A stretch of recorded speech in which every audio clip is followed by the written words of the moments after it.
Hello! Welcome to our channel, Traveling with KNC.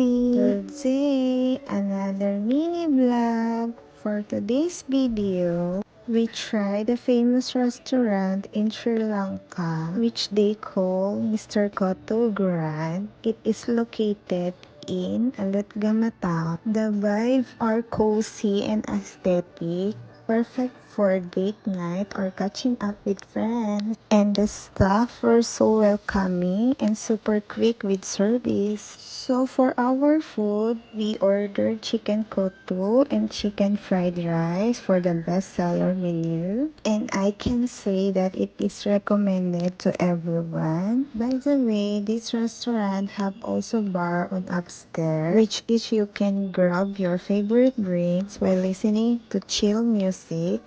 And also you can take a perfect picture for your social account stories and profile pic. Like me and my hubby, we just take some photo, our memories.